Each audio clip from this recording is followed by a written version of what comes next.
Safe ul Malook اس کا آغاز کچھ یوں ہے کہ ایک بادشاہ جس کا نام سلطان محمود غزنوی ہے، اس کو کسی طرح سے پتہ چلتا ہے کہ یہ ایک بہت خوبصورت قصہ ہے سیف الملوک۔ وہ پھر اپنے وزیر حسین محمدی کو ٹارگٹ دیتا ہے کہ کہیں سے بھی مجھے یہ قصہ اپنا پورا لا کر سناؤ۔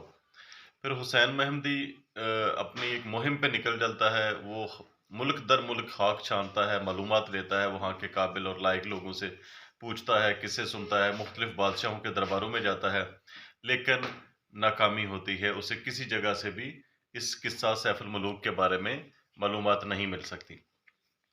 یہ قصہ جیسا کہ میں بتا چکا ہوں کہ یہ اسلامی تعلیمات پر مبنی لیسن دیتا ہے سننے والوں کو۔ یہ مجازی عشق سے شروع ہوتا ہے اور حقیقی عشق کی طرف انسان کو اللہ تعالیٰ کی طرف لے جاتا ہے۔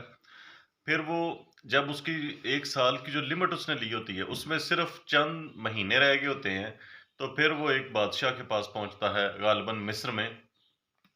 تو وہ بادشاہ اس کے ساتھ حامی بھر لیتا ہے کہ ٹھیک ہے میں تمہیں یہ قصہ سنواؤں گا، لیکن اس کی ایک شرط ہے۔ بولتا ہے شرط کیا ہے؟ وہ کہتا ہے کہ یہ قصہ صرف رمضان کے مبارک مہینے میں ہی شروع کیا جا سکتا ہے۔ پھر وہ انتظار کرتا ہے کچھ، اور رمضان کا مہینہ آتا ہے تو پھر وہ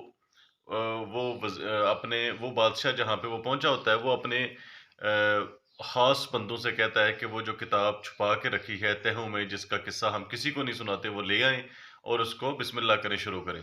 جبکہ دوسری طرف حسین محمدی نے اس قصے کو تحریر کرنے کے لیے، خفیہ طور پر تحریر کرنے کے لیے 2 کاتب پہلے سے مقرر کر رکھے ہوتے ہیں۔ یوں یہ ببرکت قصہ رمضان کے مہینے میں قلم بند ہوتا ہے اور پھر وہ اپنے بادشاہ کے پاس پہنچتا ہے، اور یوں یہ قصہ پھر عام ہوا۔ اس وقت وہ فارسی زبان میں، پھر فارسی سے پنجابی زبان میں تحریر ہوا، اور یوں ہمارے پاس اسلامی تعلیمات پر مبنی اس قصہ جو حکمت، حکایات، داستان اور بہت ساری دلچسپ عجائبات کے اوپر مشتمل ہے، لیکن اس کا جو مین جو وہ چیز دیتا ہے وہ ایک دلچسپ طریقے کے ساتھ اسلامی تعلیمات کی طرف بندے کو مائل کرتا ہے اور اسلامی تعلیمات کی حکمتوں سے آگاہ کرتا ہے۔